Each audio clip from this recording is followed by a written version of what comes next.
Shalom. Shalom. Masih kurang semangat ya. Shalom jemaat yang dikasihi Tuhan. Shalom. Ya, puji Tuhan, dengan penuh sukacita Tuhan sudah menghantar tibakan kita bersama-sama untuk datang beribadah di rumah Tuhan. Dan sebelum kita memasuki ibadah ini, kembali kami mengingatkan untuk kita semua men-silent handphone kita masing-masing supaya kita menikmati hadirat Tuhan di sepanjang ibadah ini. Minggu ini adalah Minggu Palmarum dengan tema menyambut Tuhan Yesus, Markus 11 ayat 1 sampai 11, dan firman Tuhan akan dilayani oleh Bapak Pendeta Erwin Daud. Kepada Bapak kami sampaikan selamat melayani dan selamat datang. Kita bersyukur Bapak Erwin Daud ada di tengah-tengah kita. Baiklah jemaat Tuhan, saat ini mari kita mengambil waktu teduh. Kita mempersiapkan hati kita, pikiran kita untuk menikmati Tuhan di sepanjang ibadah ini. Mari kita menundukkan seluruh hidup kita di bawah kaki salib Yesus. Mari kita tenangkan hati kita di hadapannya.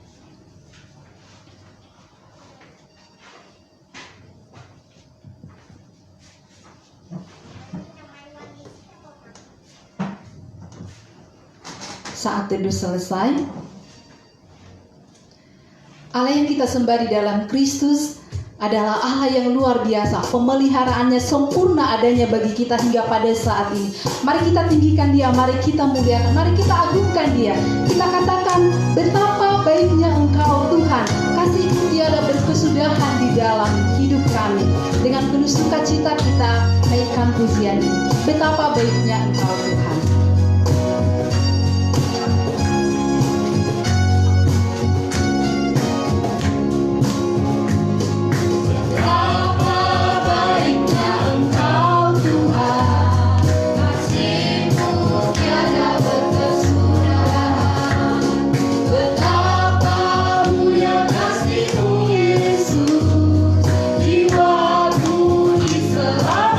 Kita katakan sekali lagi, betapa baiknya Engkau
Aku memuji-Mu, haleluya, haleluya.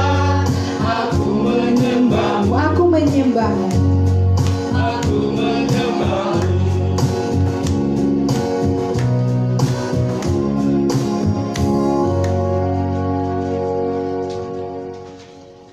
Angkatlah kepalamu, hai pintu-pintu gerbang, dan terangkatlah kamu, hai pintu-pintu yang berabad-abad, supaya masuk Raja Kemuliaan.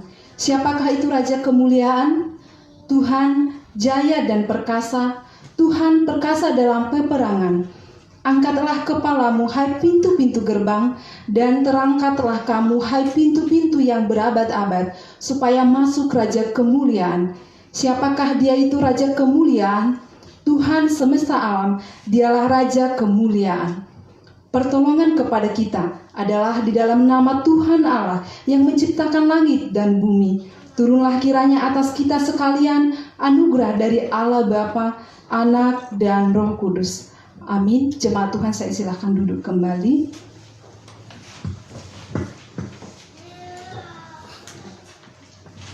Anugerah Tuhan selalu nyata di dalam kehidupan kita.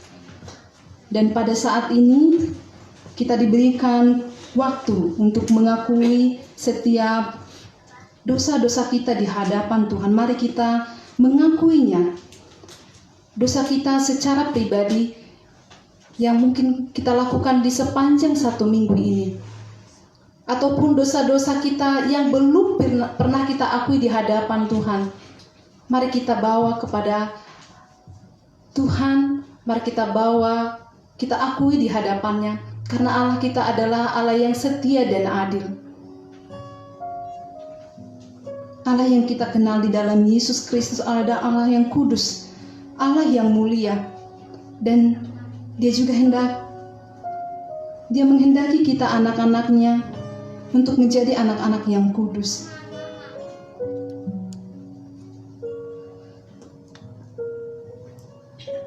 Tuhan tidak pernah menolak kita. Bahkan termasuk pengakuan dosa-dosa kita, Dia akan ampuni.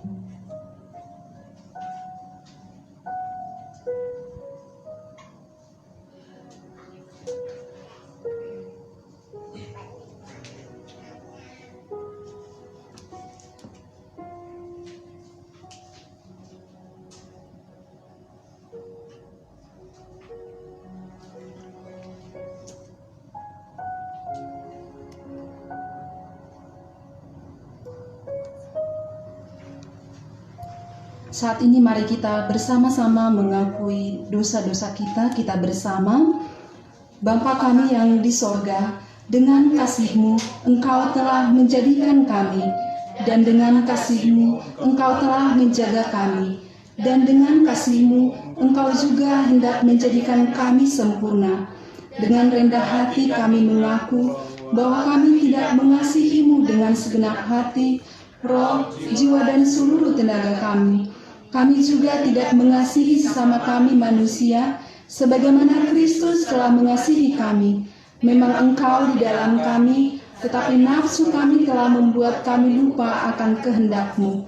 Ampunkan kami Bapa, dan tolonglah kami, agar kami bertobat dari dosa-dosa kami, dan dari hidup kami yang salah itu. Pimpinlah kami dengan Roh-Mu, agar kami dapat berlaku seperti yang Engkau kehendaki, sehingga kami dapat masuk ke dalam kemuliaan yang sempurna daripada ciptaan-Mu, demi Yesus Kristus Tuhan kami. Amin. Demikianlah penyegaran iman bagi kita. Jagalah lidahmu terhadap yang jahat, dan bibirmu terhadap ucapan-ucapan yang menipu. Jauhilah yang jahat, dan lakukanlah yang baik. Carilah perdamaian, dan berusahalah mendapatkannya. Kita bersama doa Bapa kami. Bapa kami yang di sorga, dikuduskanlah nama-Mu, datanglah kerajaan-Mu, jadilah kehendak-Mu di bumi seperti di sorga. Berikanlah kami pada hari ini makanan kami yang secukupnya, dan ampunilah kami akan kesalahan kami, seperti kami juga mengampuni orang yang bersalah kepada kami. Dan janganlah membawa kami ke dalam pencobaan, tetapi lepaskanlah kami daripada yang jahat. Karena Engkaulah yang punya kerajaan dan kuasa dan kemuliaan sampai selama-lamanya. Amin. Kembali kita memuji Tuhan. Kita katakan, ku berbahagia, yakin teguh, Yesus abadi kepunyaanku. Karena kita adalah ahli warisnya, kita sudah ditebus dengan darahnya yang kudus.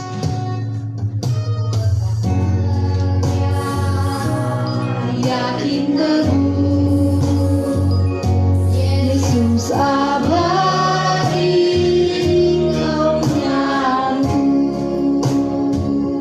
Aku warisnya, aku ditebus, ciptaan baru, Roh Kudus. Aku bernyanyi bahagia memuji Yesus.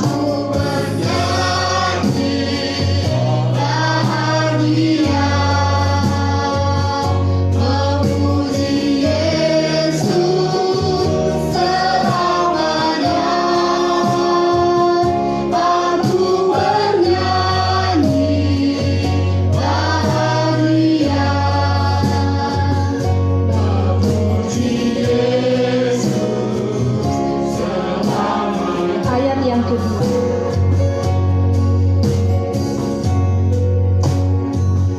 Rasa sempurna, nikmat penuh, suka sorgawi limpaiku,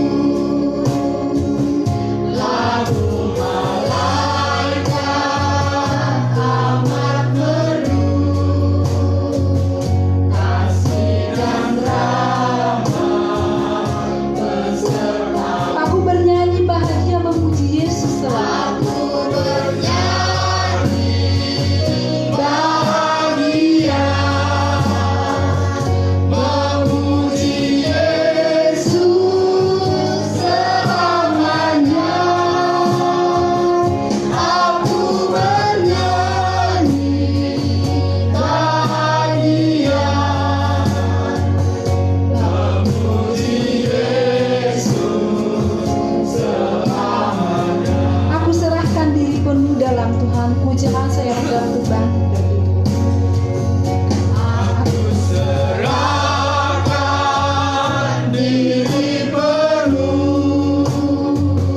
dalam Tuhanku, hatiku teguh sambil menyongsong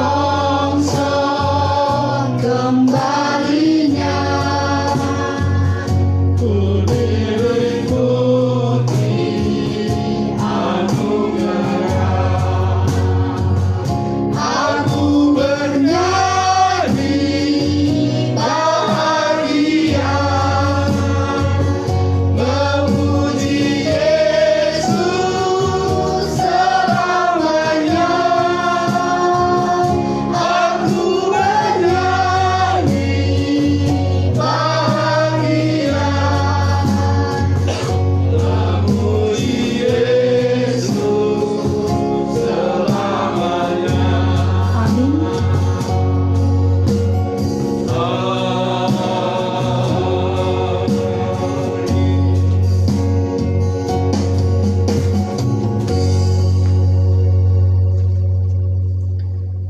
Responsoria kita dari Mazmur 118 ayat 1 dan 2, kemudian ayat 19 sampai 29. Kita akan berganti-gantian.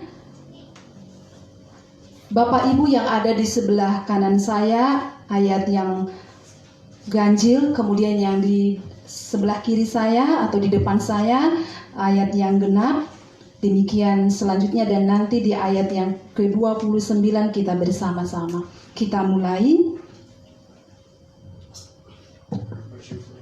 Bersyukurlah kepada Tuhan sebab Dia baik, bahwasanya untuk selama-lamanya kasih setianya. Biarlah Israel berkata bahwasanya untuk selama-lamanya kasih setianya. Bukankah pintu gerbang kebenaran, aku hendak masuk ke dalamnya, hendak mengucap syukur kepada Tuhan. Inilah pintu gerbang Tuhan, orang-orang benar akan masuk ke dalamnya. Aku bersyukur kepadamu, sebab Engkau telah menjawab aku dan telah menjadi keselamatanku. Batu yang dibuang oleh tukang-tukang bangunan telah menjadi batu penjuru. Hal itu terjadi dari pihak Tuhan, suatu perbuatan ajaib di mata kita. Inilah hari yang dijadikan Tuhan, marilah kita bersorak-sorak dan bersukacita karenanya. Ya Tuhan, berilah kiranya keselamatan. Ya Tuhan, berilah kiranya kemuliaan. Diberkatilah dia yang datang dalam nama Tuhan, kami memberkati kamu dari dalam rumah Tuhan. Tuhan Allah, diamlah kita. Ikatkanlah korban hari raya itu dengan tali pada tanduk-tanduk mesbah. Allahku engkau, aku hendak bersyukur kepadamu. Allahku, aku hendak meninggikan engkau. Kita bersama bersyukurlah kepada Tuhan, sebab ia baik, bahwasanya untuk selama-lamanya kasih setianya. Mulia Bagi Bapa, bagi Anak, serta Roh Kudus, dari permulaan sekarang dan akan jadi selama-lamanya. Amin. Bersama-sama dengan gereja di segala tempat dan abad, marilah kita mengakui pengakuan iman rasuli kita.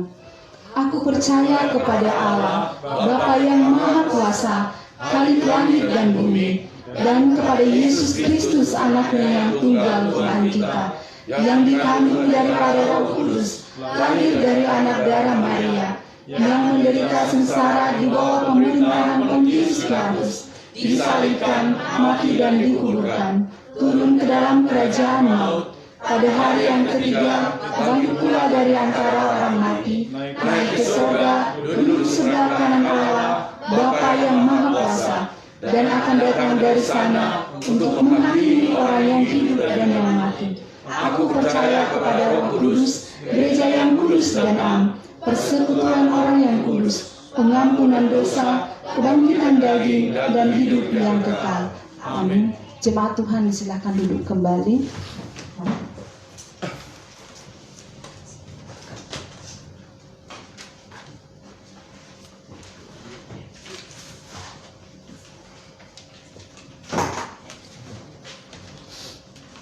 Epistel dalam Filipi 2 ayat 5-11. Hendaklah kamu dalam hidupmu bersama menaruh pikiran dan perasaan yang terdapat juga dalam Kristus Yesus, yang walaupun dalam rupa Allah tidak menganggap kesetaraan dengan Allah itu sebagai milik yang harus dipertahankan, melainkan telah mengosongkan dirinya sendiri dan mengambil rupa seorang hamba dan menjadi sama dengan manusia.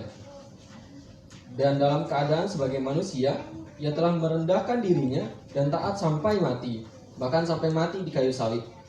Itulah sebabnya Allah sangat meninggikan dia dan mengaruniakan kepadanya nama di atas segala nama, supaya dalam nama Yesus bertukuk lutut segala yang di langit dan yang ada di atas bumi, yang ada di bawah bumi. Segala lidah mengaku Yesus Kristus adalah Tuhan, bagi kemuliaan Allah Bapa. Berbahagialah setiap orang yang mendengarkan firman Tuhan serta melakukannya dalam kehidupannya sehari-hari. Amin. Warta Jemaat, pimpinan jemaat, pengurus dan jemaat Immanuel Banjarmasin mengucapkan selamat beribadah kepada kita semua dan selamat datang kepada Bapak, Ibu, Saudara-saudari yang baru pertama kali hadir beribadah di Gereja Metodis Indonesia Immanuel Banjarmasin. Bagi jemaat yang baru pertama sekali beribadah, kami persilahkan untuk bangkit berdiri dan memperkenalkan diri. Ya, saya Doni dari Metodis OSD, Metodis Jakarta.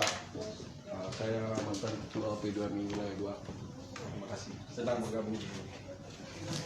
Ya, baik, yang di belakang. Perkenalkan, nama saya Salmo. Saya bergabung untuk ibadah kali ini. Baik, terima kasih atas kehadirannya. Tuhan memberkati kita selalu. Jika belum mempunyai tempat ibadah yang tetap, harapan kami kita dapat beribadah minggu depan di tempat ini. Gereja Metodis Immanuel Banjarmasin dengan penuh sukacita dan damai sejahtera menerima kehadiran kita bersama-sama di tempat ini. Tuhan Yesus memberkati. Bagi jemaat yang membutuhkan pelayanan berupa konseling, doa, pelepasan dari ikatan roh-roh jahat dan kuasa-kuasa kegelapan, serta membutuhkan bimbingan pranikah dan pernikahan, baptisan dan sidi, serta pemakaman, dapat menghubungi pimpinan jemaat dengan nomor handphone yang tertera seperti di warta kita. Adapun berita sepekan adalah sebagai berikut. Satu, dari panitia kebaktian. Minggu ini tanggal 28 Maret 2021 adalah Minggu Palma dalam kalender gerejawi, mengingatkan kita tentang masa Tuhan Yesus memasuki kota Yerusalem menjelang kesengsaraan dan kematiannya. Sehubungan dengan minggu kesengsaraannya, maka rangkaian ibadah Passion, Kamis Putih, Jumat Agung yang disiapkan gereja adalah sebagai berikut. Besok pada tanggal 29 Maret 2021 kita beribadah bersama-sama di tempat ini pukul 16 sampai 17.30 WITA atau pukul 14 sore, ibadah Passion 1 sampai 3. Kemudian pada hari Kamis tanggal 1 April 2021 dengan jam yang sama dimulai pukul 14 sore, ibadah Kamis Putih juga di gereja. Dan juga ibadah Jumat Agung pada tanggal 2 April 2021 seperti saat ini jamnya pukul 9.30, dan juga pada hari Minggu pukul 4 sampai pukul 5 subuh renungan Paskah subuh, dan pukul 9.30 ibadah Paskah di gereja. Mari kita boleh saling mengingatkan satu dengan yang lain. Dan yang kedua, dari Komisi Keanggotaan dan Evangelisasi, kita merayakan ulang tahun anggota jemaat yang berulang tahun pada bulan Maret 2021. Ada Bapak Berton Elison Sitompul. Kemudian kelas meeting sehubungan dengan Minggu Sengsara Tuhan Yesus, maka semua kelas meeting ditiadakan minggu ini dan jemaat bergabung di ibadah Kamis Putih. Yang ketiga, Komisi Pendidikan Agama Kristen. Ujian sidi sudah diadakan pada hari Jumat tanggal 26 Maret 2021 pukul 17 WITA via Zoom. Peserta sidi yang dinyatakan lulus dan menerima angkat sidi pada hari Jumat 2 April 2021 pada ibadah Jumat Agung adalah sebagai berikut. Yang pertama, Saudara Michael Frederick Tampubolon, Saudari Gabriela Luna Tampubolon, Yohanes Geisler Patinama, Franz Robert Waprak. Demikian nama-nama yang kami sebutkan. Yang keempat, dari seksi sekolah minggu. Ibadah anak atau sekolah minggu akan rutin kita adakan setiap hari Minggu paralel dengan ibadah umum. Menghimbau peran serta orang tua membawa anak-anak kita ke gereja untuk bersekolah minggu.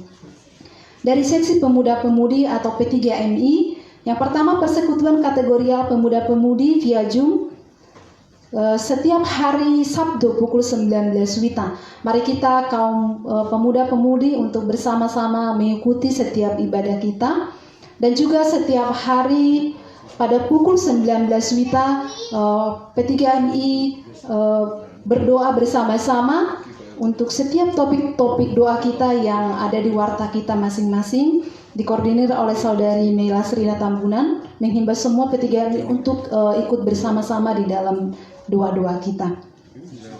Untuk pokok doa syafaat kita setiap hari, demikian juga untuk bacaan Alkitab, bisa kita lihat di warta kita, demikian juga kehadiran dan persembahan minggu lalu, bisa kita lihat di warta kita. Kemudian untuk pelayan untuk ibadah besok hari Senin 29 Maret bisa kita lihat di warta kita juga. Dan untuk ada sedikit koreksi pada ibadah Jumat ibadah Minggu pada tanggal 4 April, firman Tuhan oleh Bapak Pendeta Erwin Daud. Demikian warta kita pada saat ini. Tuhan memberkati kita. Bagi Bapak Ibu yang rindu untuk mempersembahkan pujian kami atau kesaksian, kami berikan kesempatan.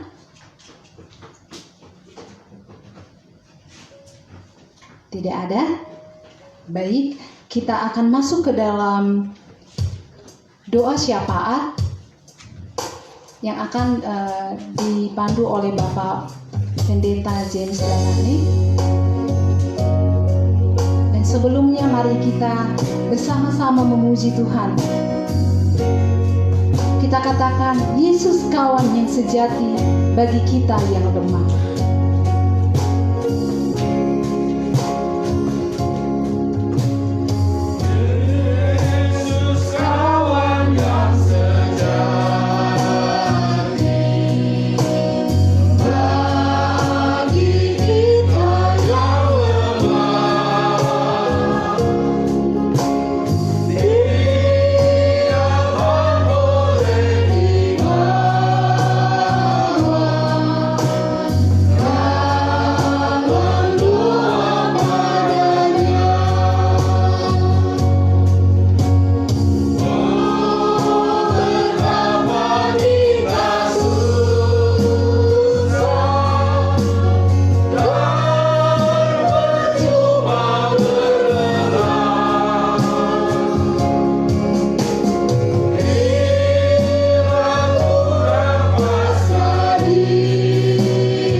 surga kami patut dan terus bersyukur karena kebaikan-Mu bagi kami Bapa. Jikalau kami ada seperti hari ini itu karena anugerah. Itu karena rahmat-Mu yang besar bagi kami ya Tuhan. Dan jikalau kami hari ini dapat beribadah itu juga anugerah yang daripada-Mu ya Tuhan. Kami mengucap syukur karena kebaikan-Mu. Kami berterima kasih karena pertolongan-Mu. Kami sungguh menaikkan syukur kami dari tempat ini Bapa ke hadirat-Mu. Dan dengarkanlah seru doa kami Bapa di surga yang kami naikkan pada saat ini. Kami menyerahkan ke dalam tangan kuasa-Mu Kemi Immanuel Banjarmasin di tempat ini. Memasuki Tuhan tahun kedua kami berdoa, Engkau nyatakan terus kasih sayang-Mu. Bersama dengan gereja-gereja yang lain, ambil bagian dalam pekerjaan-Mu di Banjarmasin ini Tuhan. Dan kami berdoa agar kiranya Engkau pakai Kemi Immanuel Banjarmasin menjadi berkat, menjangkau mereka yang tidak terlayani dan tidak terjangkau. Sehingga ada bagian yang Tuhan persiapkan bagi misi dan pekerjaan metodis di Banjarmasin ya Tuhan. Oleh karenanya kami serahkan dalam tangan kuasa-Mu untuk keberadaan gereja metodis ke depan. Tuhan pakai dahsyat luar biasa untuk menjangkau mereka yang belum mengenal Tuhan, yang mengalami banyak kesulitan-kesulitan di tengah masyarakat, supaya mereka menjadi bagian yang mendapat tempat di dalam pelayanan metodis ini Tuhan. Kami berdoa untuk partner gereja ini dengan yayasan-yayasan hamba-hamba Tuhan dan gereja-gereja baik PGI maupun PGTI. Tuhan campur tangan. Kami sekali lagi berdoa menyerahkan untuk jemaat dalam pertumbuhannya. Kami mengucap syukur setiap minggu Tuhan tambahkan jiwa-jiwa baru. Kami mengucap syukur jikalau Engkau tambahkan terus banyak orang ikut serta di dalam misi metodis ini ya Tuhan. Kami menyerahkan tekad kami semua membawa jiwa yang baru. Sebab inilah yang dapat kami persembahkan kepada Engkau ya Tuhan. Kami mengucap syukur karena banyak orang-orang di sekitar kami yang Tuhan perhadapkan bagi kami, untuk kami bawa mereka kepada Kristus, untuk kami beritakan Injil kerajaan-Mu ya Tuhan, supaya mereka mengalami pembaruan hidup. Lebih daripada itu, tidak mengandalkan pahala hidup, tetapi mereka Tuhan dapat terus mengalami kasih karunia-Mu, diselamatkan oleh karena anugerah-Mu. Kami mengucap syukur di dalam minggu Palmarum ini, mengingatkan kami Bapa, Engkau memasuki Yerusalem. Engkau mengoreksi Yerusalem. Engkau mengoreksi banyak orang pada masanya yang tidak sungguh-sungguh hidup di dalam Tuhan. Oleh karenanya kami berdoa agar kiranya Engkau nyatakan melalui pemberitaan firman Tuhan ini bagi kami, agar kami bersih dan seturut dengan kehendak-Mu. Kami berdoa menyerahkan jemaat dalam rupa-rupa pergumulan mereka di tengah pekerjaan, di tengah pandemik. Kami berdoa Bapa, berkatilah mereka. Urapilah dan berikanlah ketahanan yang luar biasa, kesabaran, sehingga melewati momen-momen pandemik ini dengan baik. Kami juga berdoa bagi mereka yang membuka usaha, Engkau memberkati Tuhan. Bagi mereka yang sedang bekerja sebagai karyawan, tolong sehingga mereka dapat bertahan dan meningkat di dalam karir mereka di sana. Yang sedang di dalam pemerintahan, mengajar, ataupun juga di dalam advokat, Tuhan campur tangan. Kami serahkan semua pekerjaan jemaat kami ini Tuhan. Yang sedang berjualan kue, yang sedang menjajakan dagangan, mari Tuhan Engkau campur tangan. Yang sedang studi, sekolah, kuliah, mari juga Engkau berikan kepada mereka kepintaran, kecerdasan. Ya Bapa, kami berdoa menyerahkan jemaat yang berulang tahun di bulan Maret ini.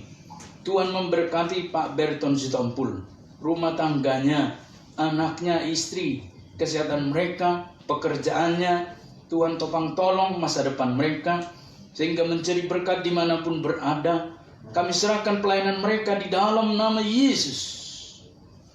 Oh Bapa, kami sekali lagi mengucap syukur jikalau rumah ibadah ini diperpanjang lagi untuk tahun-tahun ke depan. Dan kami berdoa Tuhan cukupkan dana yang dibutuhkan, baik dari distrik 3 maupun dari Resort Gemi Grace, dan juga dari wilayah 2, bahkan juga ada tanggung jawab kami sebagai jemaat di tempat ini, seberapapun yang akan kami persembahkan sebagai bagian daripada perpanjangan sewa rumah ibadah ini. Kami berdoa menyerahkan untuk Ibu Ewet sekeluarga yang memperpanjang tempat ibadah ini disewa gereja Metodis. Berkatilah mereka Tuhan. Buatlah mereka kokoh di dalam iman kepada Engkau seperti ayah anda mereka almarhum yang begitu sungguh-sungguh di dalam Tuhan. Dan kami berdoa belas kasih-Mu, anugerah-Mu menuntun Ibu Ewet dan saudara-saudaranya mengalami kasih karunia Tuhan dalam misi perluasan Injil gereja. Kami menyerahkan dalam tangan kuasa Tuhan juga Bapa untuk pemilihan pengurus yang kedua yang akan direncanakan dipilih pada bulan Mei. Mari Bapa di sorga, berkatilah orang-orang yang Kau tunjuk, Engkau persiapkan ikut dalam pelayanan ini. Kami berdoa agar ada pendamping ketua.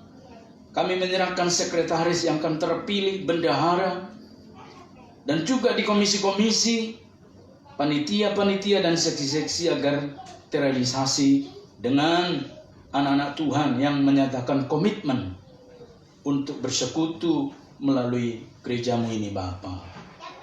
Kami mengucap syukur buat tenaga SDM yang makin hari Tuhan tambahkan. Kami mempercayakan semua anak-anak kami dari Papua yang sedang berstudi di Banjarmasin, agar mereka bukan sekadar kuliah tetapi ada terobosan ilahi di dalam perkuliahan mereka sebagai kader pemimpin di masa depan di mana mereka Tuhan tempatkan. Untuk Franz, Yohanes, Schubert, Roni, Maya, Anita, dan lain-lainnya Tuhan. Kami terus berdoa Engkau memberkati mereka sehingga mereka boleh terus mengalami kemurahan-kemurahan Tuhan. Dan kami berdoa buat penyambutan mahasiswa baru pada bulan Juli nanti atau bulan Agustus. Tuhan berkati gereja-Mu menyambut mereka bersama dengan Perkantas Banjarmasin, agar kami dapat memuridkan mereka Tuhan, agar mereka tidak terhilang dari kawanan domba kerajaan Allah. Kami berdoa menyerahkan untuk Perkantas Banjarmasin. Kau memberkati Tuhan dan menolong untuk Kristian, Reformis dan kawan-kawan berjuang di dalam pelayanan mahasiswa ini. Berkati mereka dan berkati para donatur pembimbing mereka, agar kiranya mereka maksimal di tengah pandemik ini, tetap berkarya di tengah-tengah masa sulit ini Tuhan. Kami mengucap syukur dan berterima kasih atas lawatan dan rahmat-Mu yang besar, atas persekutuan kelompok kecil kelas meeting, baik dewasa, anak, dan P3MI yang luar biasa berjalan lancar. Engkau menolong mereka bertumbuh semua Tuhan. Secara khusus kami berdoa buat jemaat-Mu yang sakit dan pemulihan. Tuhan lawat dan tolong supaya mengalami kesembuhan yang maksimal ya Tuhan. Hamba-Mu Pendeta Erwin Daud sembuhkan dalam nama Yesus, sehingga tidak ada sakit penyakit dalam tubuhnya. Demikian juga dengan Ibu Novi, untuk Mila, Ferdi, untuk Pran, Schubert, untuk Daniel. Bisulnya supaya sembuh dalam nama Yesus. Ibu Monik, Ibu Iwa pergelangan kakinya supaya sembuh. Dan juga Pak Suwanto yang patah kaki supaya sembuh ya Tuhan dalam nama Yesus. Demikian pemulihan Ibu Rita Guan, Ibu Ewet, juga Yohanes, Saudari Leni, Ibu Lili Sultana, Bapak Tengki atas rumah tangganya supaya Tuhan buat harmonis. Dan juga pekerjaan dari Ibu Sarah, Ibu Moni, Evan Migang, Heru Nataldo di Kandangan, Widi Asmor yang bekerja di sana. Tuhan lawat mereka, tolong supaya mereka terus mengalami satu persekutuan yang erat dengan Tuhan. Untuk Ahai dan juga Tensiu, Tuhan lawatan-Mu atas pekerjaan mereka. Dan rupa-rupa pergumulan-pergumulan kami yang hari ini hadir, Tuhan, lawat dalam nama Yesus. Pelayanan hamba-hambamu yang melayani di Metodis Immanuel Banjarmasin, hambamu dan keluarga, Pendeta Erwin, Ibu Penginjil Novia Daud, Penginjil Jaka Sianipar, dan Ibu Risfor Gawati. Kami berdoa Tuhan campur tangan memberkati, sehingga bukan saja kami menjadi berkat, tetapi kami boleh menjadi alat di tangan-Mu ya Tuhan. Demikian juga dengan misi anak-anak Kristen di Pegunungan Meratus. Untuk pengurus Yayasan Peduli Meratus dan guru-guru TK di sana, Tuhan berkati dan lawat. Tuhan topang dan tolong sehingga terus terjadi terobosan-terobosan yang luar biasa. Sehingga mereka mengenal Kristus, dan banyak orang dari saudara kami yang belum mengenal Tuhan, dari saudara kami suku Dayak, supaya mereka ada di dalam pemeliharaan-Mu. Lawatlah mereka Tuhan, dan tolonglah Bapa. Dan saat ini jikalau di antara kami ada yang sakit, ada yang penuh pergumulan, mari Tuhan lawat di dalam nama Yesus. Terima kasih juga Tuhan untuk Pak Joni dari Wesley Methodist Church yang sedang ke Banjarmasin bertugas, berkati dia, rumah tangganya, pelayanannya, bahkan juga pekerjaan usahanya. Kami serahkan kesehatannya, Tuhan terus campur tangan. Terima kasih Bapa di surga atas lawatan-Mu.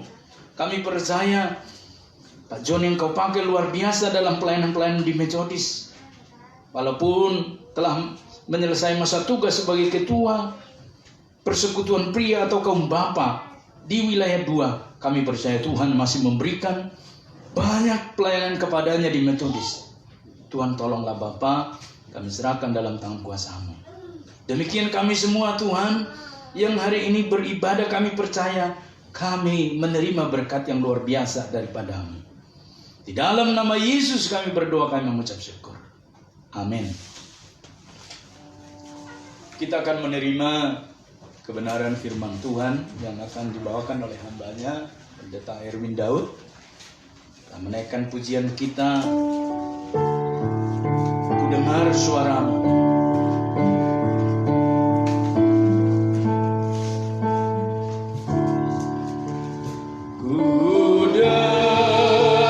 Saudaramu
kita sama-sama berdoa.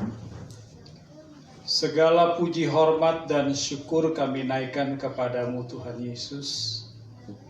Kalau kami boleh ada bersama-sama di tempat ini, semata-mata ini adalah anugerah Tuhan bagi setiap kami. Amin.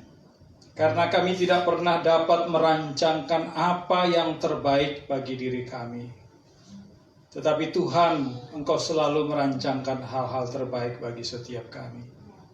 Sehingga kalau kami ada bersama-sama berkumpul, beribadah dan memuji nama-Mu ya Tuhan, sekali lagi kami harus katakan bahwa ini adalah anugerah Tuhan bagi kami. Kami mau mensyukuri anugerah-Mu ini untuk yang kesekian kalinya di dalam hidup kami.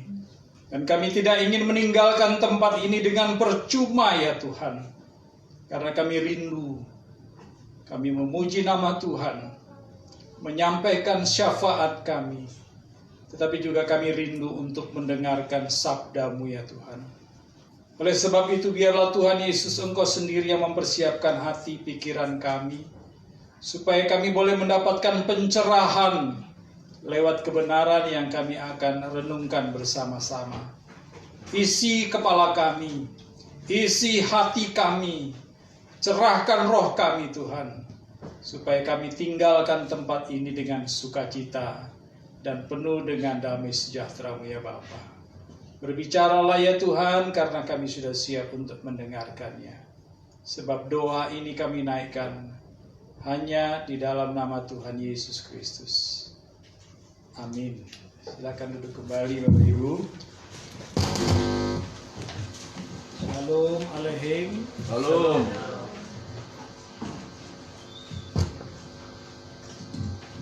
Pada pagi ini kita akan merenungkan satu bagian firman Tuhan yang diambil dari kitab Injil Markus. Injil Markus pasalnya yang ke-11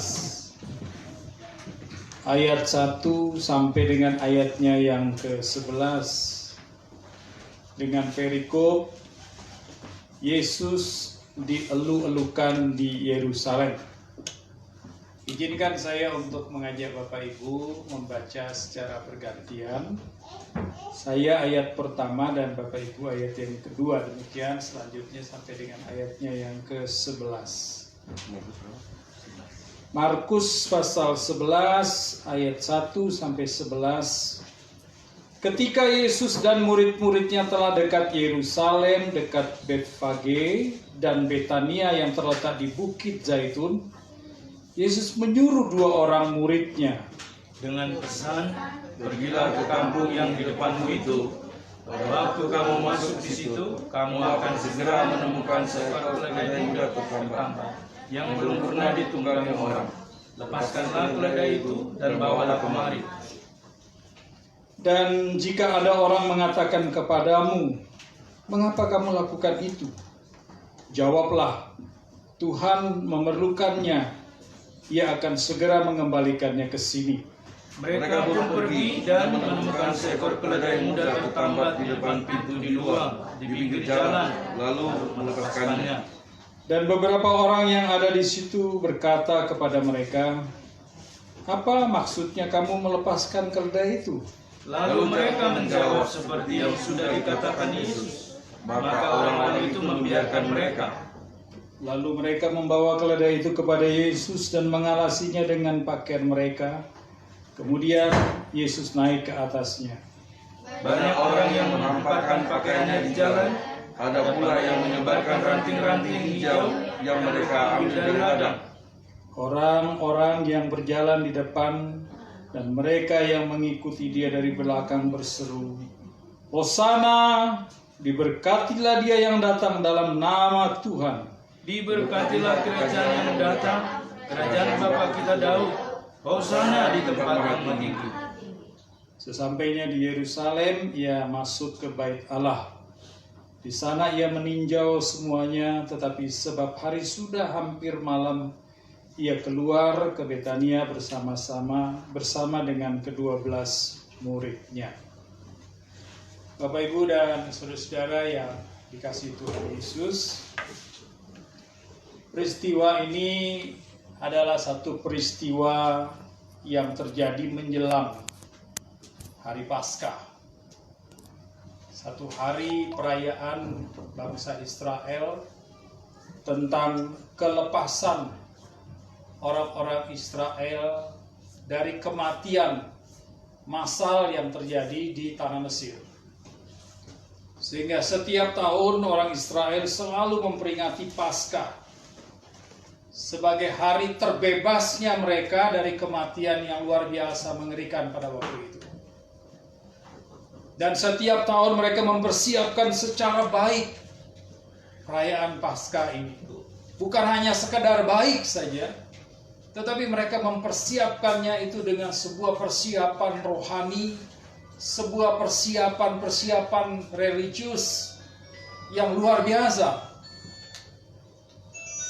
Dan ini juga merupakan suatu peristiwa penting, ya, sehingga kalau kita baca bacaan ini, maka bacaan ini adalah satu bacaan yang juga terdapat di dalam kitab 4 Injil, di mana di dalam Injil Matius pasal 21 ayat 1 sampai 9 dicatat tentang kejadian ini, tentang peristiwa ini. Di dalam kitab Injil Lukas pasalnya yang ke-19 ayat 28 juga mencatat tentang peristiwa ini. Bahkan di dalam kitab Yohanes pasal 12 ayat 12 sampai 15 juga mencatat tentang peristiwa Tuhan Yesus dielulukan atau disambut di kota Yerusalem. Dari peristiwa ini, Bapak Ibu dan saudara-saudara yang terkasih di dalam Tuhan Yesus, kita melihat rangkaian ceritanya itu sederhana sekali. Ya, sepertinya cerita ini tidak begitu dipersiapkan, disetting baik-baik, ya. Karena kita melihat ketika di dalam catatan ini dikatakan ketika Yesus dan murid-muridnya dekat Yerusalem, dekat Betfage dan Betania yang terletak di Bukit Zaitun, Yesus menyuruh 2 orang muridnya, ya, untuk masuk ke dalam satu kampung. Ini sebuah cerita yang sepertinya tiba-tiba, yang tidak disetting, ya, yang tidak dipersiapkan terlebih dahulu. Tetapi tiba-tiba Tuhan memutus 2 orang untuk pergi dan masuk ke sebuah desa dengan tujuan supaya mereka mengambil seekor. Nah, ini kadang-kadang saya suka salah sebut ini, Pak. Bedanya tipis antara kedelai dengan keledai ini. Ya, saya pernah khotbah keras-keras dan orang ketawa. Ya, bicara soal kedelai, keledai. Ya, berkali-kali saya sebut keledai. Ada yang bilang itu makanan, Pak. Kedelai atau bukan kedelai, keledai. Nah, salah lagi. Dengan tujuan mengambil seekor keledai. Bapak Ibu, ketika murid-murid mendengarkan perintah ini, coba kita perhatikan apakah nalar mereka jalan. Apakah pikiran mereka jalan? Apakah kemudian mereka berkata-kata atau bertanya kepada Tuhan, Tuhan suruh masuk ke sana untuk ambil keledainya orang, kira-kira untuk apa ini? Tetapi Bapak Ibu yang terkasih di dalam Tuhan, dalam catatan ini mereka tidak mengatakan sesuatu. Nalar mereka sepertinya tidak jalan, logika mereka sepertinya tidak diaktifkan. Perasaan-perasaan, pertanyaan-pertanyaan yang mungkin ada tidak diungkapkan. Tetapi mereka langsung masuk ke kampung itu dan mengambil apa yang Tuhan perintahkan secara langsung. Mereka juga tidak tahu, tidak sadar bahwa apa yang diperintahkan Tuhan ini sebenarnya di depannya sana itu ada satu peristiwa yang terjadi yang juga tidak disetting. Bahwa ketika Tuhan menaiki keledai itu, tiba-tiba ada sebuah gerakan yang luar biasa untuk menyambut Tuhan Yesus. Tiba-tiba ada sebuah gerakan massa yang luar biasa pada waktu itu, berteriak-teriak, bersorak-sorak kepada Tuhan dengan mengatakan, Hosana, diberkatilah dia yang datang dalam nama Tuhan. Padahal kalau kita baca kitab Injil baik-baik, berulang-ulang, nggak kurang-kurang Tuhan Yesus itu di kota Yerusalem dicaci maki. Nggak kurang-kurang dia diusir, tidak kurang-kurang dia itu dilecehkan, diuji sedemikian rupa, ditolak sedemikian rupa oleh banyak orang yang tentunya disponsori oleh orang Farisi dan ahli Taurat. Ada begitu banyak orang-orang yang tidak juga suka dengan kehadiran Tuhan. Tetapi kita perhatikan di sini, ternyata apa yang dimaksudkan oleh Tuhan yang tidak dimengerti oleh murid-murid, di depannya ada orang-orang yang menyambut Tuhan secara spontan, ya, dengan luar biasa sekali. Saudara-saudara, saya mau simpulkan bahwa dalam peristiwa ini ada 3 prinsip ketika kita menyambut Tuhan Yesus. Yang pertama, saudara, sambutan yang kita lakukan terhadap Tuhan Yesus untuk hadir dan kita sendiri hadir di dalam hadiratnya adalah sebuah kesadaran sendiri atau muncul dari kesadaran sendiri. Ketika orang-orang menyambut Yesus di Yerusalem, mereka tidak disetting. Mereka tidak dipersiapkan terlebih dahulu. Mereka tidak melakukan itu karena ikut-ikutan. Mereka melakukan itu bukan karena munafik. Ada orang yang datang nyambut teriak-teriak, mereka juga ikut sambut dan teriak-teriak. Tetapi justru karena kesadaran mereka sendiri.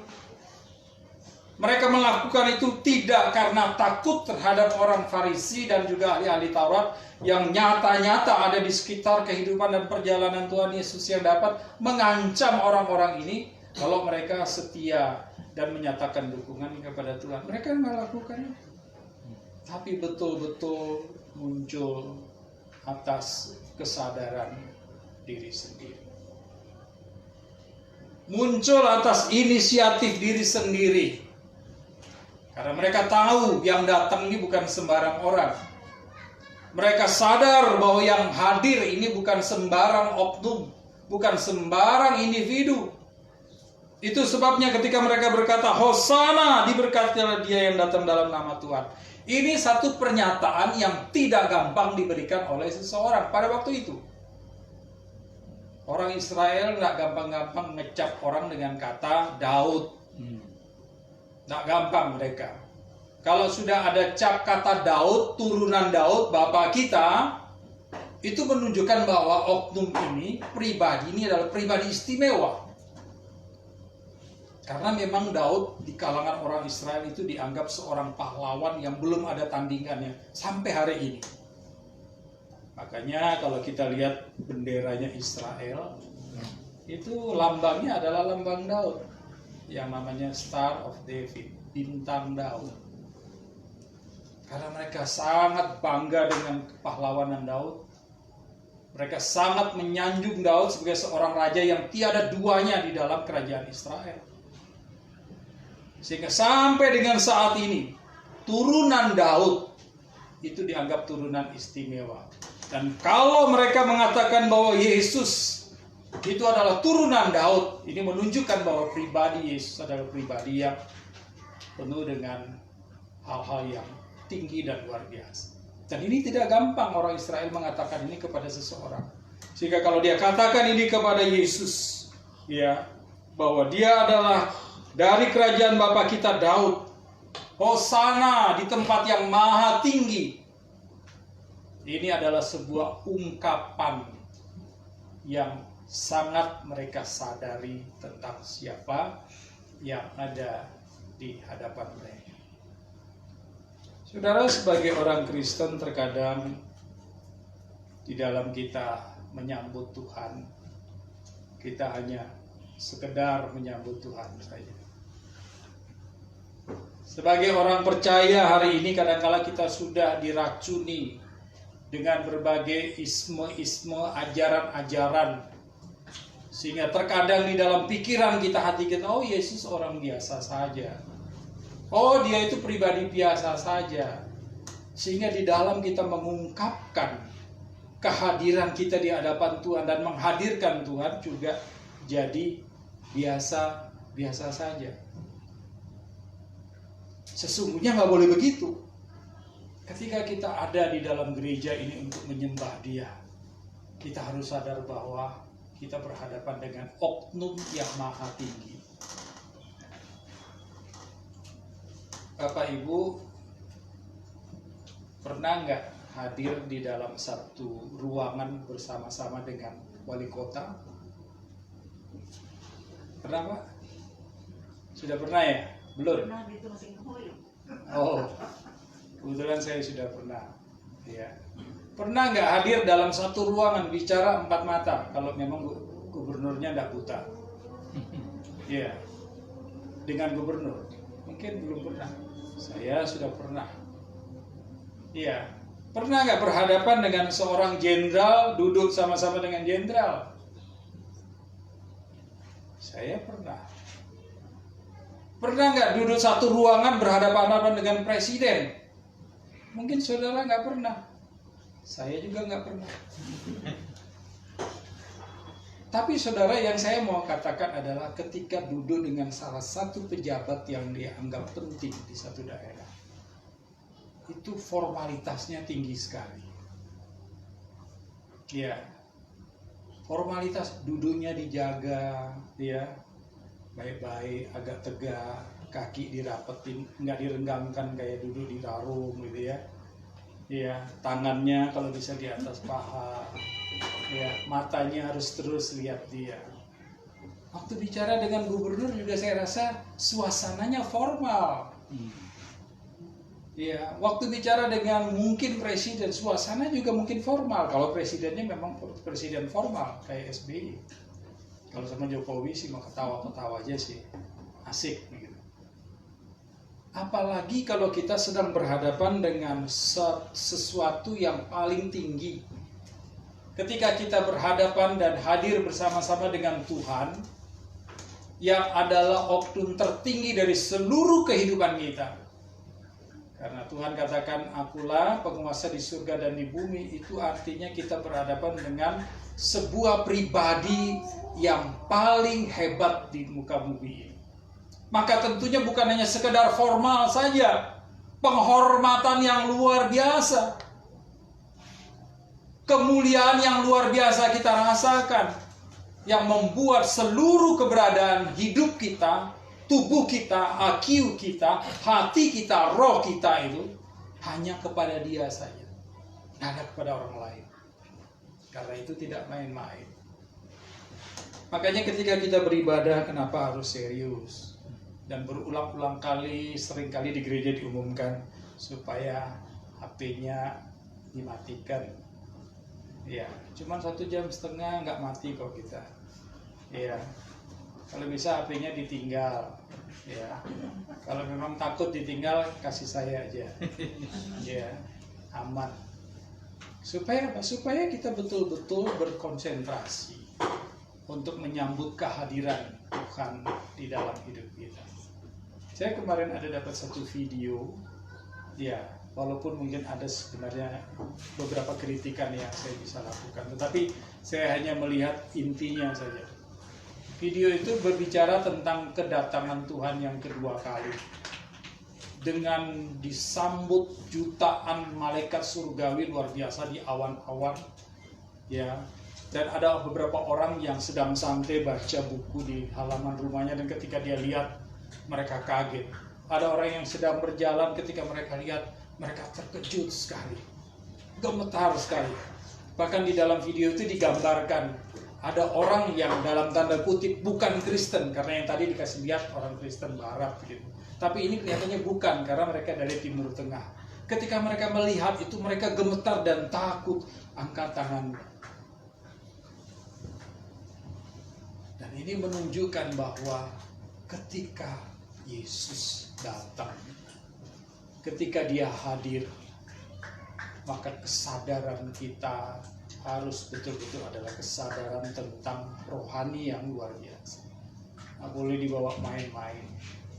Ya, ketika kita membawa sesuatu yang rohani dengan main-main, maka itu akan menjadi sia-sia bagi kita semuanya. Yang kedua, Bapak Ibu, prinsip ketika kita menyambut Tuhan di dalam sebuah ibadah atau di dalam hidup kita. Kita coba lihat ayatnya yang kedua ketika Yesus katakan, pergilah ke kampung yang di depanmu itu. Pada waktu kamu masuk di situ, kamu akan segera menemukan seekor keledai muda tertambat yang belum pernah ditunggangi orang. Lepaskanlah keledai itu dan bawalah kemari. Jika ada orang yang mengatakan kepadamu, mengapa kamu lakukan itu, jawablah, Tuhan memerlukannya. Ia akan segera mengembalikannya ke sini. Saya yakin bahwa orang-orang atau murid-murid yang diminta tolong oleh Tuhan Yesus ini bukan orang kampung situ. Ya, mereka bukan penduduk di situ. Mereka mungkin orang luar, orang kampung lain. Ya, dan Bapak Ibu bisa bayangkan kalau saya minta Bapak Ibu yang mungkin berasal dari Papua nih. Ya. Tolong Franz, kamu pergi di kampung di sebelah di belakang GKE. Di situ ada anjing 2 ekor. Ya. Nah, kamu ambil anjing itu bawa ke sini. Dia akan berpikir panjang. Ya. Kena gebuk saya nanti. Ya, pergi selamat, pulang tidak selamat. Bengkak-bengkak sudah, benjol pasti ya. Pasti logikanya main. Pasti dia akan berpikir panjang. Saya bukan orang kampung situ, tidak gampang untuk pergi ngambil barangnya orang yang saya tidak tahu. Dan resikonya pasti besar betul. Tetapi kedua murid ini tidak bertanya-tanya, tidak melakukan protes, tidak melakukan A, B, C dan lain sebagainya. Mereka langsung pergi.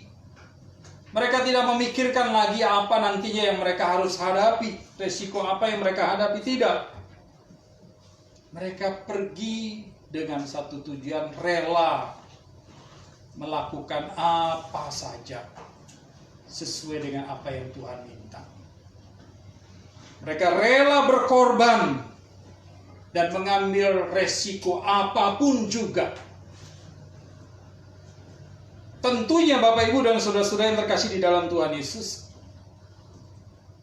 kerelaan mereka seperti ini saya yakin, seyakin-yakinnya. Karena mereka tentunya punya cara berpikir yang berbeda dengan kebanyakan orang.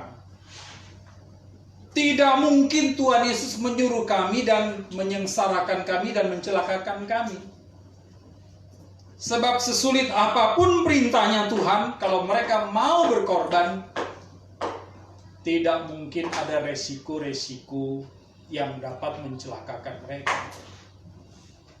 Sehingga mereka pergi saja dan mereka siap untuk menanggung apapun yang mereka hadapi. Ini yang sebenarnya juga bisa disebut dengan memikul salib Kristus. Hari ini saya yakin hukumnya Tuhan itu tidak berubah. Amanat agung itu tidak berubah. Sampai hari ini masih tetap berlaku pernyataan Tuhan kepada saya dan saudara, kepada murid-murid Tuhan, untuk pergi dan jadikanlah semua bangsa muridku. Untuk melakukan penginjilan, pemberitaan firman Allah kepada orang lain yang belum mengenal Kristus, supaya mereka juga diselamatkan. Masih belum berubah sampai hari ini, saudara. Bahkan kalau Bapak Ibu buka di Christian Ranks, ya, itu debat-debat antara Kristen dan Muslim itu luar biasa sekali. Dan dalam tahun lalu saja, ya, hasil survei mengatakan bahwa tahun lalu saja orang Muslim yang masuk Kristen 1 juta di Indonesia. Dan itu bukan pernyataan Christian Friends, itu pernyataan dari kelompok Muslim, bahwa mereka sudah kehilangan 1 juta orang Muslim masuk Kristen. Bahkan bukan orang-orang biasa yang masuk ke Kristen. Mereka yang sudah pernah 6 kali, 7 kali pergi ke umroh, pulang dari umroh, masuk Kristen. Mereka adalah intelektual. Mereka orang-orang yang kaya. Mereka orang-orang yang selama ini menolak Kristus. Dan kemudian berjumpa dengan Tuhan, masuk Kristen. Yang cilakanya, ada banyak orang yang sangat takut sekali untuk menyampaikan Injil Kristus Yesus kepada orang lain. Masih banyak orang Kristen yang tidak rela, tidak mau berkorban untuk melakukan amanat agung yang paling tinggi ini dari Tuhan Yesus. Coba kita bisa bayangkan, hanya media saja, ya, orang 1 juta loh masuk Kristen. Hanya 12 murid Tuhan saja yang pergi ke seluruh dunia memberitakan Injil. Dunia dimenangkan bagi Kristus. Kalau ada 1 juta orang Kristen yang punya hati, yang berkobar-kobar, yang rela berkorban luar biasa untuk memberitakan Injil, saya yakin gak lama Indonesia jadi Kristen. Amin. Makanya saya selalu memaparkan perbandingan Indonesia dengan China. Di China itu tahun 60 itu cuma ada 2 juta orang Kristen. Itu pun juga mereka hidup di bawah tanah. Persekutuannya sembunyi. Ya, karena saya orang misi, saya banyak belajar tentang kekristenan di China. Dan kami pernah mengundang salah satu pembicara misionari dari China yang menyampaikan begitu banyak hal-hal yang luar biasa dari pelayanan mereka di China.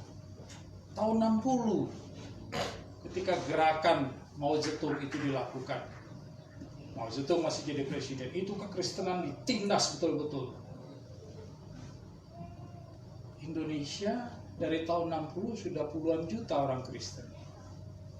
Kebebasan untuk mengabarkan kabar baik Injil itu sudah luar biasa. Kalaupun ada hambatan-hambatan itu kecil sebenarnya, nggak terlalu bermasalah.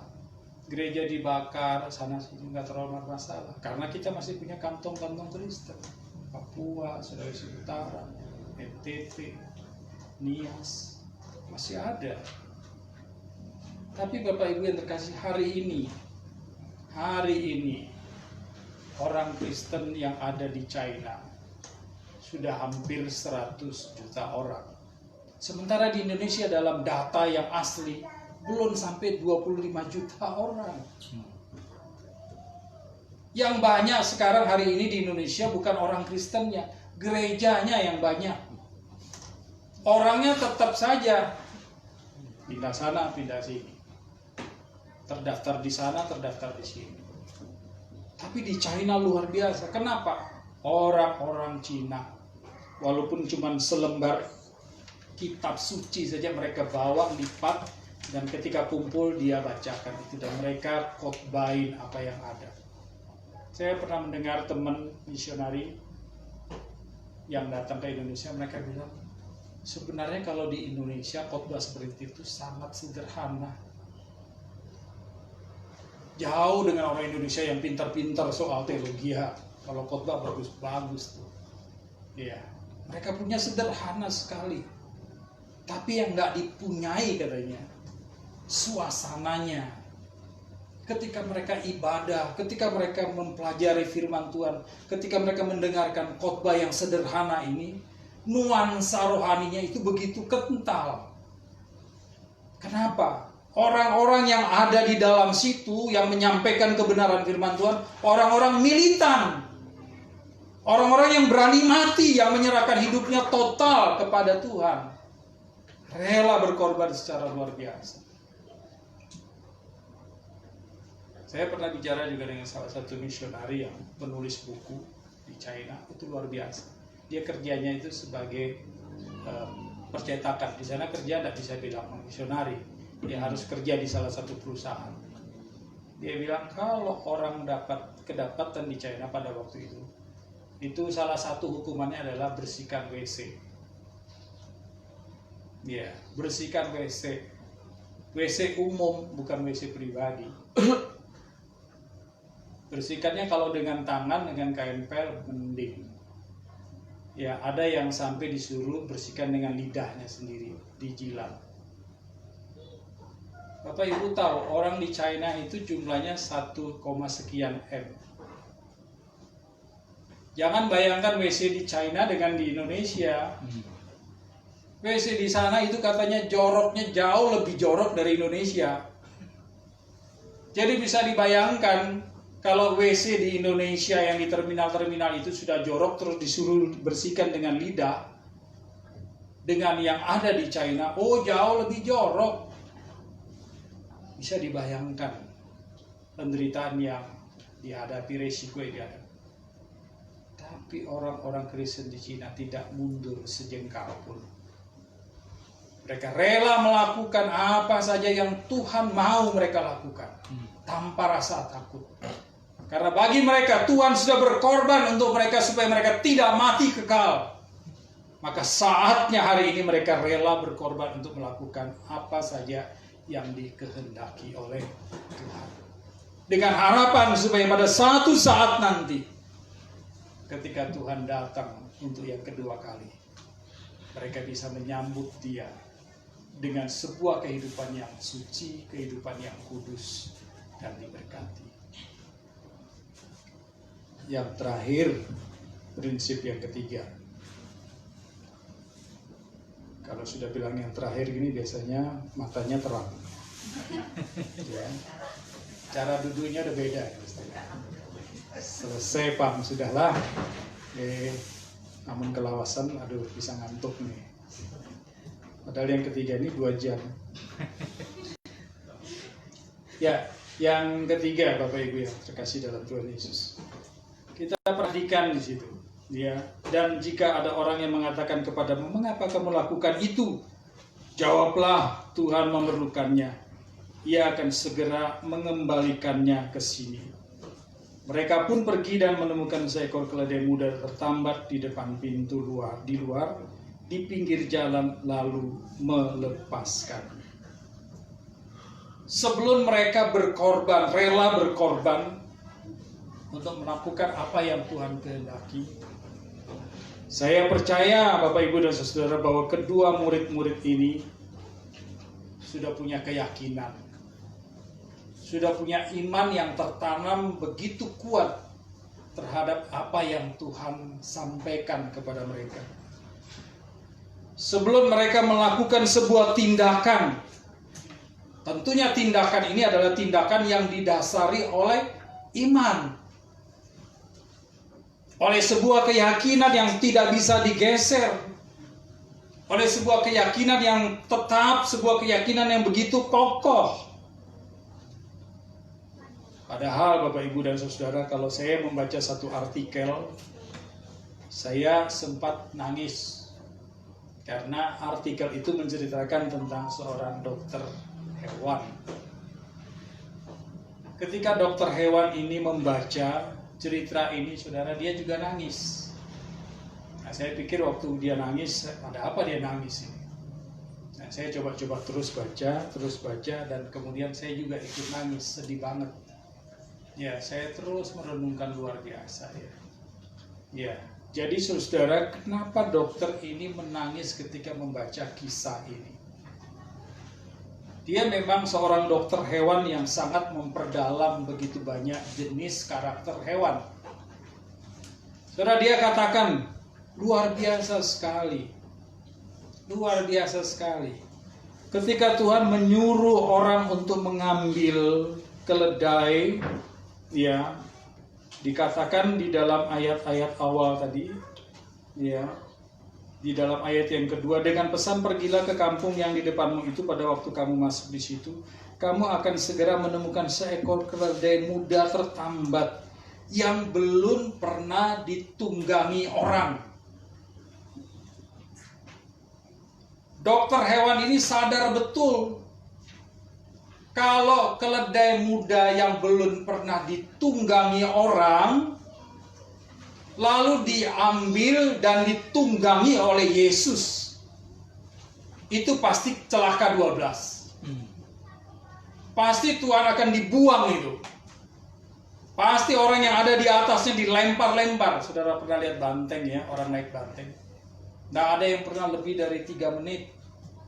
Pasti terlempar dengan kekuatan yang luar biasa.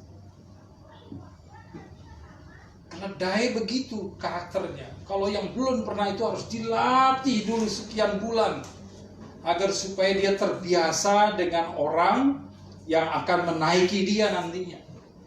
Karena kalau tiba-tiba dia dinaiki, dia masih fresh, masih belum pernah disentuh oleh orang, maka orang yang ada di atasnya pasti akan dibuang, dijatuhkan dan mungkin diinjak-injak. Ketika dokter hewan ini membaca, dia nangis sekali. Lalu muncul dalam kesadaran rohaninya, kenapa hewan ini tidak bergerak?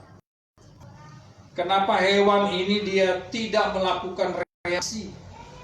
Kenapa keledai ini tidak bertindak sesuai dengan karakternya yang asli? Dan dia menemukan jawaban bahwa keledai ini sadar bahwa yang naik di punggungnya dia itu adalah penciptanya dia. Yang duduk di atas punggungnya ini adalah raja di atas segala raja. Yang duduk di punggungnya ini adalah Tuhan di atas segala Tuhan. Maka tidak berlaku karakter aslinya dia. Dan dia bawa Tuhan sampai melewati jalan-jalan di kota Yerusalem, di mana orang menemukan Tuhan dan bersorak-sorak, Hosana diberkatilah dia di dalam nama Tuhan. Hewan saja sadar bahwa yang ada di punggungnya dia itu adalah penciptanya.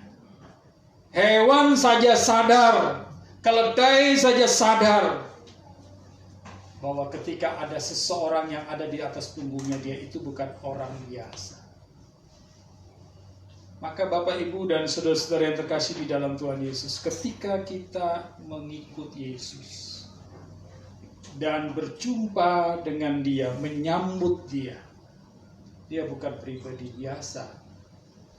Dia adalah pribadi yang maha tinggi. Yang ketika kita berhadapan dengan dia, kita harus berhadapan dengan iman yang sungguh-sungguh yakin bahwa dia adalah Tuhan yang sanggup melepaskan kita dari apapun juga. Yang sanggup memberkati kita dengan cara yang apa saja. Sehingga ketika kita berjumpa dengan dia dengan 3 prinsip ini, kesadaran dari diri sendiri, rela berkorban, dan dengan iman, saya yakin Bapak, Ibu, dan saudara terkasih, kita akan terus diberkati dan diberkati. Sehingga kemuliaan Tuhan itu terus terpancar di dalam hidup kita. Kita boleh menjadi berkat bagi banyak orang. Kita berdoa. Bapa di surga, kami kembali bersyukur kepadamu ya Tuhan.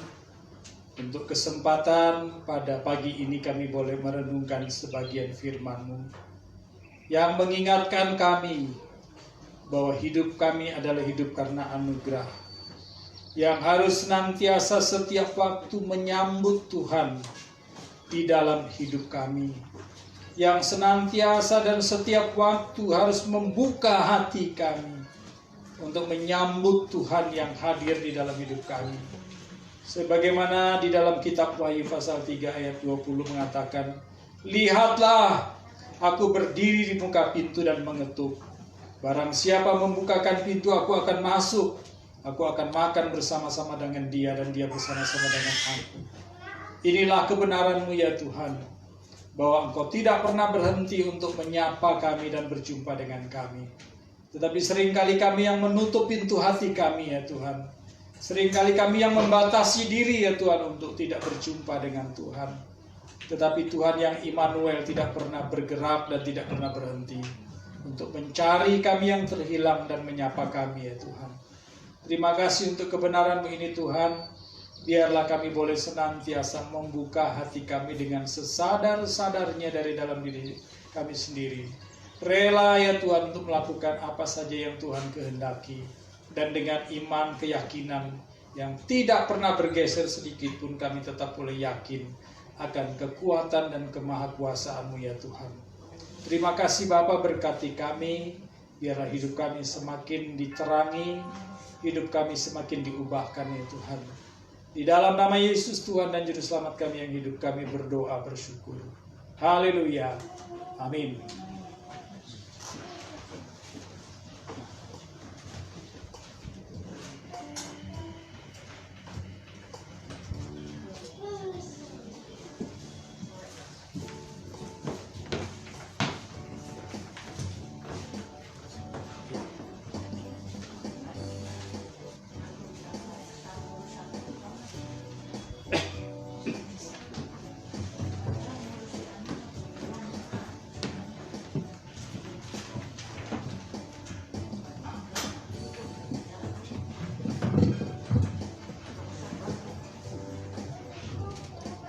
Kita bersyukur kepada Tuhan, melalui hamba-Nya, kebenaran firman-Nya telah dinyatakan kepada kita. Biarlah kita boleh terus di dalam pimpinan Roh Kudus, dan panggilan menjadi murid bagi kita. Saudara-saudara, Yesus Kristus telah menyerahkan dirinya bagi kita untuk membebaskan kita dari segala kejahatan dan untuk menguduskan bagi dirinya suatu umat kepunyaannya sendiri yang rajin berbuat baik. Titus 2 ayat 14. Karena itu saudara-saudara yang kekasih, berdirilah teguh, jangan goyah, dan giatlah selalu dalam pekerjaan Tuhan. 1 Korintus 15 ayat 58. Dan tiba saatnya kita akan mempersembahkan persembahan kita kepada Tuhan. Dasar persembahan kita dari Roma 11 ayat 36. Sebab segala sesuatu adalah dari Dia, dan oleh Dia, dan kepada Dia. Bagi Dialah kemuliaan sampai selama-lamanya.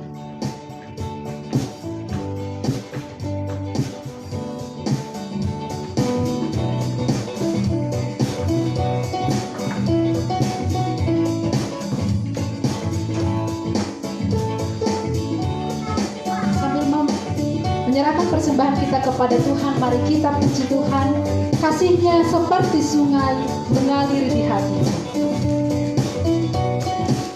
Dengan penuh sukacita kita bernyanyi, kasih-Nya seperti sungai. Kasih-Nya seperti sungai, kasih-Nya seperti sungai, kasih-Nya seperti sungai di hatiku.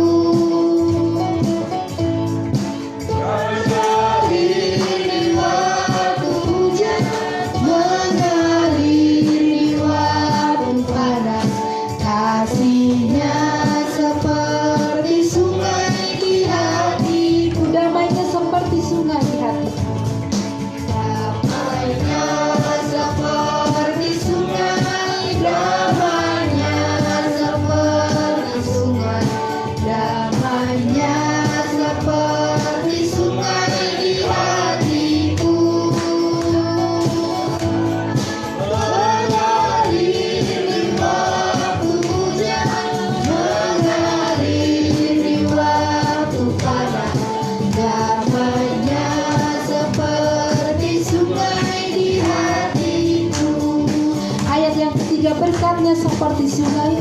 Jemaat Tuhan, saya persilakan untuk bangkit berdiri.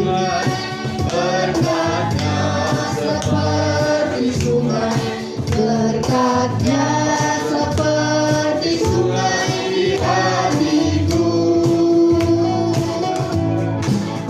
Mengalir waktu hujan, mengalir waktu panas.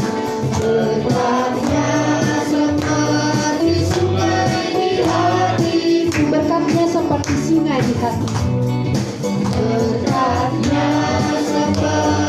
sungai di hatiku.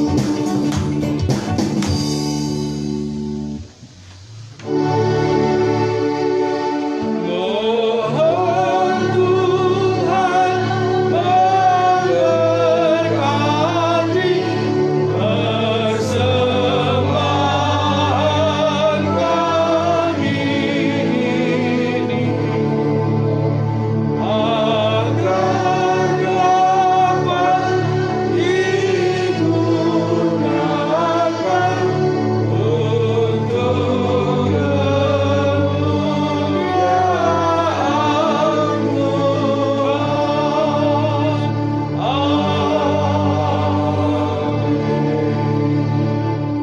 Bapa di sorga, terimalah persembahan yang kami kumpulkan ini, dan Engkau memberkati oleh gerejamu, dan kami serahkan di dalam menata layani agar digunakan untuk perluasan Injil Kerajaan-Mu, tambahkan hikmat, dan Engkau memberkati ya Bapa setiap tangan yang mempersembahkan di dalam pekerjaan usaha mereka.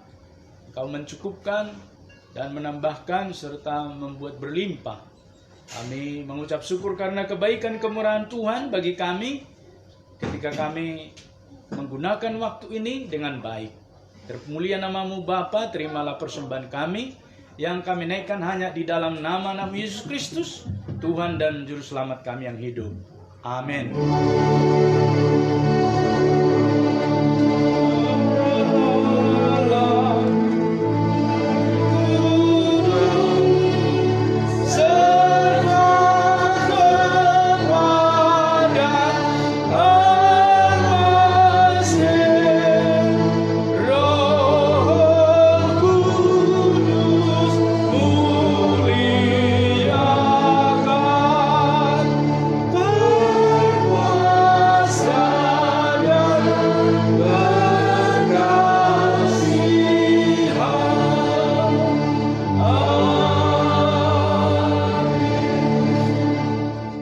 Saudara-saudara, pulanglah, jadilah saksi di tengah-tengah di dalam hidupmu, dan muliakan Tuhan dengan hidupmu, serta terimalah berkat daripada Tuhan.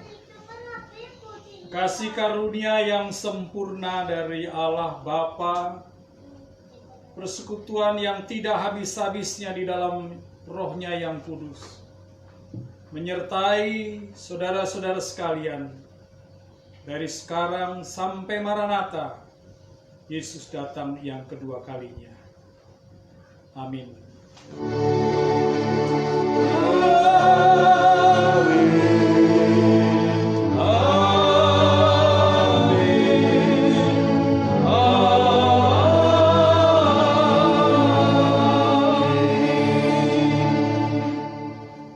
Silakan duduk dan mengambil satu.